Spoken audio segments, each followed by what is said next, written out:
Good morning all of you. Pair exam dose में आप लोगों का एक बार फिर से बहुत बहुत स्वागत है। तो बच्चों आज जो है हम अपने जो करंट अफेयर्स का जो है वो नेक्स्ट पोर्शन लेके आए हैं। तो ये करंट अफेयर्स का 7वां पार्ट होगा। तो चलिए तो देखें आप लोग जरा। तो अभी तक हम लोगों ने लास्ट जो करंट अफेयर्स में लिया था, टॉपिक लिया था, वो सुंदरलाल बहुगुणा जी के बारे में था। उसी को हमने कंप्लीट कर लिया और उसके बाद जो है अब नेक्स्ट 7वां सेशन हम आपके पास में उपस्थित कर रहे हैं। तो बिना देरी के हुए स्टार्ट करते हैं अपने आगे के सेशन को।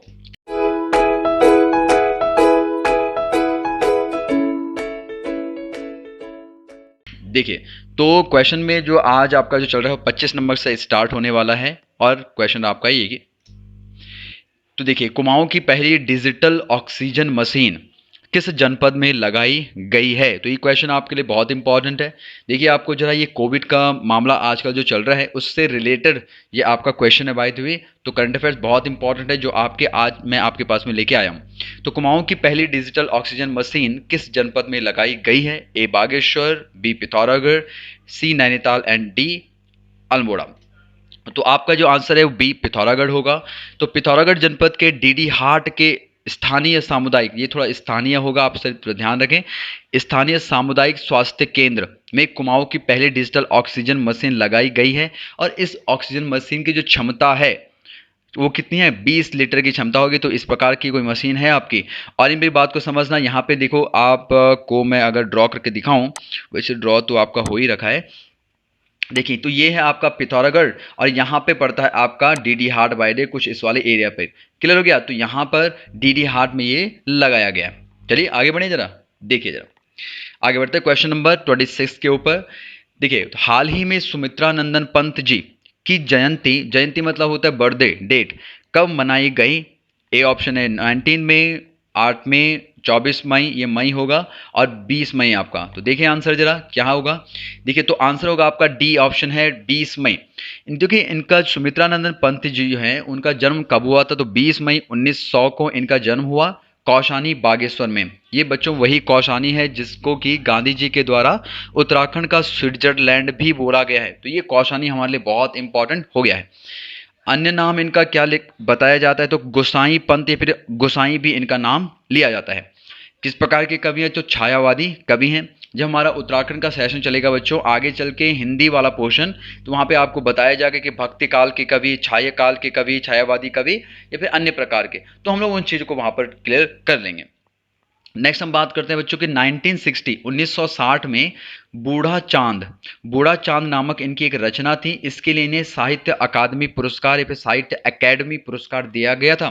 और 1968 में चिदम्बरा जो इनकी रचना थी उसके लिए इन्हें भारतीय ज्ञानपीठ पुरस्कार दिया गया। देखिए बच्चों, यहाँ पर आपके लिए कई बार क्वेश्चन पूछ लिया गया है कि 1968 में सुमित्रानंदन पंत जी को किस रचना के लिए क्या मिला, ज्ञानपीठ पुरस्कार मिला। तो ध्यान रखना, चिदम्बरा के लिए। इन्हें प्रकृति का सुकुमार कवि भी कहा जाता है। क्वेश्चन आप लोगों से पूछा जाए बच्चों कि प्रकृति का सुकुमार, सुकुमार का मतलब अच्छा, कुमार मतलब बेटा, कवि किसे बोला गया है। तो आपके सुमित्रानंदन पंत जी को बोला गया। आगे बढ़ते हैं क्वेश्चन नंबर 27 की तरफ। अंतरराष्ट्रीय अजय स्वर्ण पदक 2021 इंटरनेशनल इनविंसिबल गोल्ड मेडल 2021 से किसे सम्मानित किया गया है। तो यहाँ पर ऑप्शंस हैं आपके स्मृति ईरानी, अजित डोभाल, रमेश पोखरियाल निशंक एंड इनमें से कोई नहीं। तो हमारे पास जो आंसर होगा बच्चों वो है सी, रमेश पोखरियाल निशंक। ध्यान रखें, सी रमेश पोखरियाल निशंक जी इस समय पर क्या है, केंद्रीय शिक्षा मंत्री हैं। क्लियर हो गया ना। नेक्स्ट हम बात करते हैं कि देखो क्या है, केंद्रीय शिक्षा मंत्री डॉक्टर रमेश पोखरियाल निशंक को इस वर्ष का पदक मिला, जो कि इनको किस चीज़ के लिए मिला। तो देखिए यहाँ पे लिखा हो कि इनके लेखन, सामाजिक और सार्वजनिक जीवन के माध्यम से इनकी असाधारण प्रतिबद्धता और मानवता के लिए उत्कृष्ट सेवा दिखाने के लिए इनको पुरस्कार मिला हुआ है या फिर मिलेगा। तो ध्यान रखिए बच्चों, इन्होंने यह पुरस्कार जो है किनको समर्पित किया है। तो ये पुरस्कार कोरोना वॉरियर्स जो हमारे पास में कोरोना जो योद्धा हैं उनको समर्पित किया हुआ है बच्चों।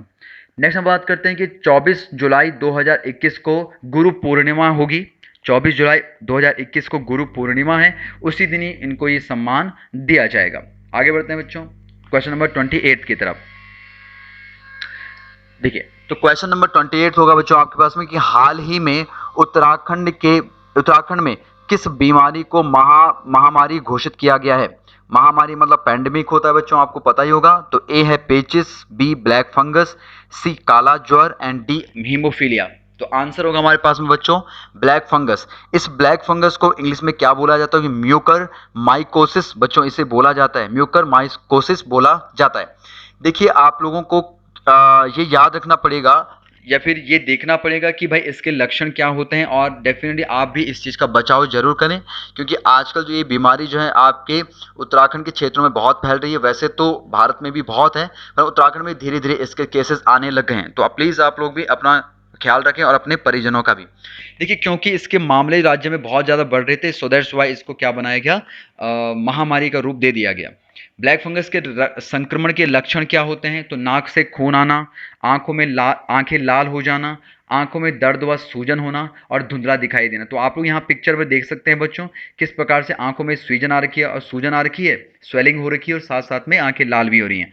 तो ये पोर्शन यहाँ पे पिक्चर में देख सकते हैं कि किस प्रकार से ब्लैक फंगस होता है हाथों में, और यहाँ पे देख सकते हैं आप लोग किस प्रकार से चेहरे में होता है। शायद आप लोगों ने आजकल एक न्यूज़ भी पढ़ रहे होंगे कि किसी का जो है जबड़े में जैसे कि आप लोग यहाँ पे देख रहे हैं, तो जबड़े में क्या हुआ, ब्लैक फंगस होता है, उसका जबड़ा ही यहाँ से निकालना पड़ा ताकि वो बीमारी जो है क्या नहीं फैले और ज़्यादा ना फैले।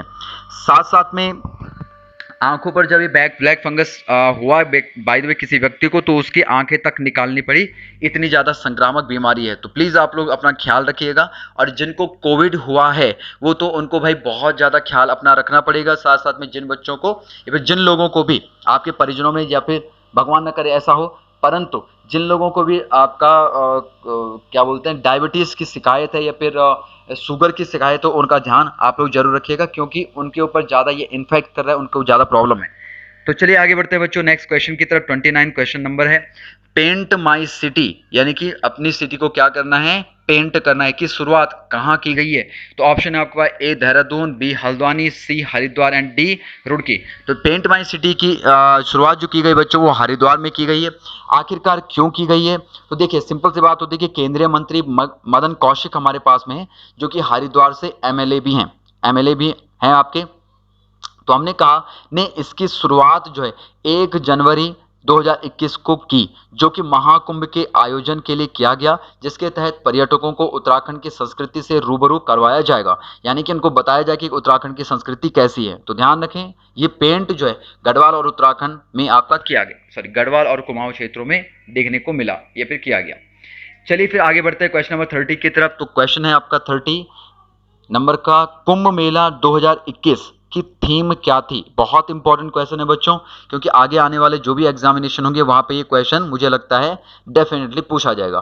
तो पेड़ लगाओ ए ऑप्शन हो गया, बी ऑप्शन है ग्रीन एंड क्लीन कुंभ, सी है शुद्ध पानी, या फिर डी ऑप्शन होगा इनमें से कोई नहीं। तो बी ऑप्शन जो आपका ग्रीन क्लीन कुंभ है उसको यहाँ पर क्या रखा गया, थीम के तौर पर, विषय मुख्य विषय के तौर पर लिया गया। क्वेश्चन नंबर 31, ग्रीनफील्ड एयरपोर्ट कहां पर बनाया जाएगा? ग्रीनफील्ड एयरपोर्ट, ग्रीनफील्ड मतलब हरे ग्रास वाला जो फील्ड होगा वहां पर एयरपोर्ट कहाँ बनाया जाएगा? तो ए हो गया देहरादून, बी आपका टिहरी हो गया, सी पौड़ी एंड डी पंतनगर। तो आपके पास में आंसर होगा बच्चों डी पंतनगर, जो कि उधम सिंह नगर में आपका स्थित है। यहाँ पे देख सकते हैं आप लोग उत्तराखंड के मैप में, ये आपका नैनीताल हो गया इधर साइड पर। वन साइड मुझे थोड़ा पेन लेने दीजिएगा। तो ये आपका उधम सिंह नगर यहाँ पर, क्लियर। तो उधम सिंह नगर में ये आपका पंतनगर स्थित है।